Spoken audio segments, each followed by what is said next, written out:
네, 저희가 앞서 전해드린 것처럼 어제 저녁 대전에 있는 국가정보자원관리원에서 불이 났습니다. 소방당국이 밤샘 진화 작업을 벌인 끝에 10시간여 만에 불길을 잡았습니다.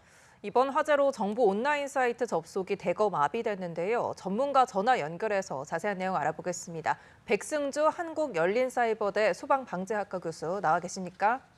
네, 나와 있습니다. 네, 자 교수님 먼저 화재 장소부터 저희가 짚어보도록 하겠습니다. 불이 난 곳이 국가정보자원관리원, 이제 정부 데이터베이스를 관리하는 핵심 시설 가운데 하나라고 알고 있는데 정확히 어떤 곳입니까?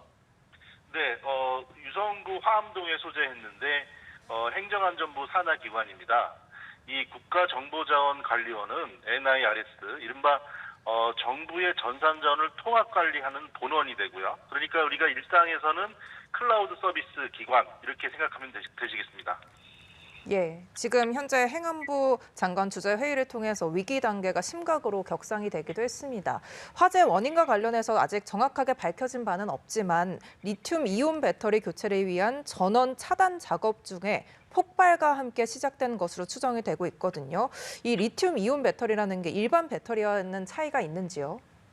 네, 리튬 배터리 화재 많이 지금 우리 시청자분들께서 많이 들으시는데요. 리튬 이온 배터리라 하면 일단 2차 전지로서 충전과 방전을 반복할 수 있는, 그러니까 충전이 되는 건전지가 되고요. 그리고 지금 전해지는 192개의 배터리라고 하면 일단은 이게 볼트 수가 50볼트 이상이 되니까 이게 하나의 팩이에요. 그러니까 우리가 원통형의 건전지 여러 개를 묶어놓은 팩이 192개가 되고요. 그러면 이게 12개 곱하기 16개 해서 렉으로 쌓여 있던 거죠. 그러니까 이 건전지들 여러 개가 한꺼번에 쌓여 있음으로써 한 군데에서 이 배터리 화재 폭주가 발생을 하면 이 붙어있는 밀착되어 있는 옆에 있는 건전지로 계속 순식간에 옮겨 붙는, 이래서 어지간한 좁은 공간은 아니고 넓은 공간도 순식간에 화염으로 휩싸이게 하는 그런 에너지를 분출하는 화재 특성을 가집니다. 예, 지금까지 추정으로 밝혀지고 있거든요. 정확한 발화 원인, 교수께서는 이 폭발이라고 보시는지요?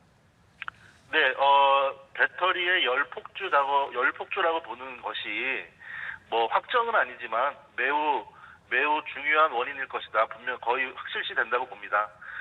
리튬 이온 배터리에 더군다나 전원 차단하고 교체 작업 중이었다고 하고요.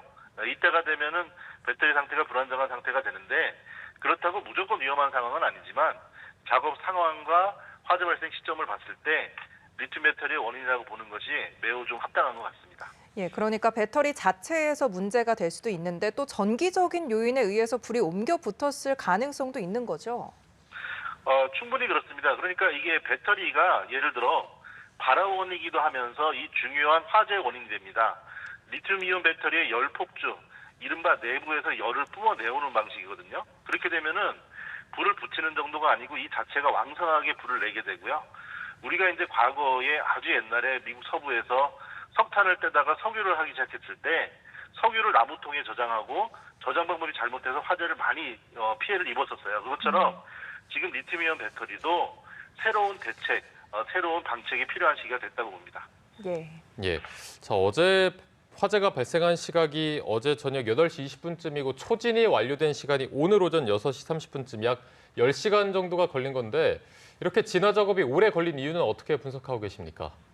네, 소방대에서의 브리핑에서도 밝히셨다시피 일단은 이 리튬이온 배터리의 화재는 리튬 성분 자체가 금수성 물질, 물에 닿으면 수소를 내고 반응을 가속하는 물질이 됩니다. 그런데 리튬 배터리의 화재에서 또 역으로 매우 강력한, 그러니까 물폭탄처럼 물을 쏟아 부으면요. 그러니까 전기자동차 같은 경우는 물에 담그는 것이 대책이 되잖아요. 그래서 반응을 하면서 열을 내는 이 악순환, 연결고리를 끊어버리는 물폭탄도 대책이 될 수 있는데, 지금 소방대가 밝히신 것처럼 여기가 국가의 중요한 정보를 관리하는 전산자원 통합관리센터잖아요. 그러니까 불을 끄는 것도 중요하지만 물을 많이 부을 수 없는 그런 상황이다 보니까, 그래서 물을 적게 부으면 오히려 사고가 나니까 이산화탄소를 또 약재로 사용을 하고요. 밀폐 공간에서의 이산화탄소는 또 오히려 소방대가 공기호흡기를 하셨지만 위험 요소가 또 될 수 있기 때문에 시간이 많이 걸렸고요. 그래서 꼼꼼하게 세부적으로 보시느라, 그리고 여건이 이런 상황 때문에 오래 걸린 것으로 봅니다.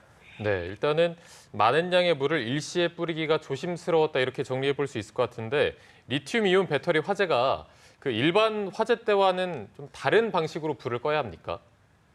네, 일단은 리튬이온 배터리는 최소한 그 리튬이온 배터리가 이제 연기가 났다는 것은 어떤 변형과 내부의 단락. 그러니까 배터리라는 게 겉으로 전기가 흘러야 되는데 내부로 전기가 흐르게 되는 거죠.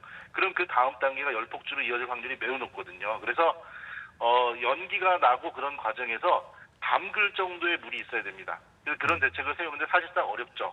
그러니까 이런 부분에서는 소방청에서는 22년도에 이런 에너지를 집중적으로 저장하는 에너지 저장 시설의 화재 안전 기준을 마련했는데요.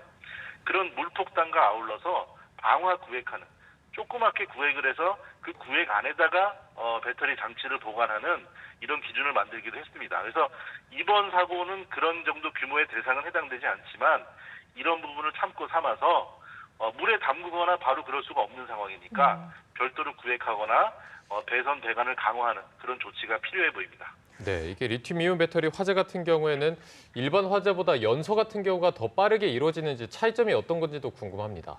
네, 가장 큰 차이점은 열이 화재가 안에서부터 나오는 열폭주 개념이기 때문에 겉에서 냉각하든지 물을 뿌려서 냉각하든지 그다음에 거적을 덮는다든지 이런다고 해서 불이 꺼지질 않습니다. 그러니까 거적을 덮으면 우리가 산소를 차단하는 질식소화라고 하거든요. 의미가 없습니다. 산소를 내부에서 가지고 있고 역시 그 열폭주 안에서 내뿜기 때문인데요. 그래서 이 반응고리를 끊는 과정이 중요하고요. 말씀드린 그 건전지가 셀이 여러 개가 묶여 있는 그 팩을 쌓아놓은 내기이기 때문에 초기에 빨리 확산되는 과정을 끊어주는 냉각 과정이 필요합니다. 그런데 이런 부분에서는 아직까지 우리가 소화기도 제대로 형식 인증이 나 있는 제품이 없고요. 이것은 사실 전 세계적인 문제입니다. 우리나라만의 문제가 아니고요. 그래서 그런 부분처럼 이렇게 문명의 이기로 쓰여지는 리튬 배터리의 편의성보다 그에 따른 위험 대책은 좀 미흡한 실정입니다. 예, 이렇게 장시간 걸린 이유가 있었던 것 같습니다. 일단 이번 화재 초지는 됐지만 가장 중요한 문제는 정부 서비스가 여전히 먹통이라는 점인 것 같은데요. 시스템 복구와 정상화에도 상당한 시일이 걸릴 것으로 보이는데 복구 얼마나 걸릴 것으로 예상하면 될까요? 네, 지금 현재 모든 예상을 섣부를 수 있는데 제가 걱정되는 부분은 일단 안심할 수 있는 부분은 이 정보원이 분원으로 광주와 대구에 또 분산이 돼 있고요. 공주에 아직 구축 중인 백업 센터도 있습니다. 그래서 이 조선왕조 시대 실록처럼 여러 군데 백업이 돼 있으니까 데이터의 안정성은 우리가 희망을 가질 수 있는데요. 지금 걱정되는 부분이 재난위기를 심각 단계로 상향했다는 것이에요. 그러니까 경계에서 심각 단계는 최상위 단계가 되는데 지금 화재 자체만이 아니고 이 유실되는 시스템 장애 그리고 걱정되는 데이터까지 이런 것들이 앞으로 큰 영향의 우려가 있다. 이렇게 판단된 것으로 유추가 되거든요. 그래서 제가 섣부른 유추기를 바라는 마음입니다. 예, 정부의 다른 기관도 이런 배터리를 이용하는 곳이 있는지는 모르겠지만 또 대비가 분명히 필요해 보이거든요. 이제 관련 시설 종사자들은 어떤 것을 조심을 해야 하고 또 이런 시설을 지을 때부터 소방과 관련해서 고려해야 할 사안이 있겠죠. 네, 리튬이 이렇게 위험한데도 배터리에 쓰이는 이유는 가장 가볍고 경량으로 많은 에너지를 저장할 수 있기 때문인데요. 이러한 국가 기관시설 같은 경우는 가벼운 경량, 모빌리티가 아니기 때문에 훨씬 더 신뢰성 있는 전원장치를 갖추는 것이 중요합니다. 더러는 운영 효율이 조금 떨어지더라도 말이죠. 그러니까 예를 들어 이런 리튬 배터리, 이온 배터리를 쓰는 매우 중요한 기관, 조직에서는 이게 언제라도 화재를 일으킬 수 있다는 전제 하에 소방시설, 대응 인력, 그리고 소규모 방화 구획까지 이런 것을 법에 없더라도 적극적으로 갖춰야겠습니다. 네, 앞서 이제 교수님께서 리튬이온 배터리의 편의성에 비해서 위험 관리가 미흡하다라는 말씀해 주셨는데 사실 일상생활에서 리튬이온 배터리라는 게 조금 생소하긴 합니다. 이렇게 일상생활을 하면서 리튬이온 배터리 화재가 나는 경우가 흔히 있습니까? 흔치는 않지만요. 매우 흔치는 않지만 그리고 실제로 이온 배터리를 생산할 때는 매우 안전성 있게 설계합니다. 그렇지만 모수, 사용 개체수가 너무나 많습니다. 국민 1인당 소지하거나 사용하는 리튬 배터리가 몇 개가 될까요? 최소한 10개 이상씩 되죠. 그러니까 이게 한 번 폭주가 일어나면 매우 큰 피해가 지금 나고 있고요. 특히나 덥고 습했던 올해 같은 경우는 또 화재가 더 많았습니다. 그래서 댁 내에서도 리튬이온 배터리를 사용하실 때는 조금 이상 상황이나 변형 그리고 성능 저하하면 즉시 폐기하시고요. 그리고 충전 같은 것도 물에 담궈야 되는 정도라고 했잖아요. 그러니까 주먹 크기보다 큰 정도의 충전 제품은 집안에 두지 않는 것이 맞습니다. 예, 지금까지 국가정보자원관리원에서 발생한 화재와 관련해 백승주 한국열린사이버대 소방방재학과 교수와 이야기 나눠봤습니다. 오늘 말씀 고맙습니다. 고맙습니다. 네, 감사합니다.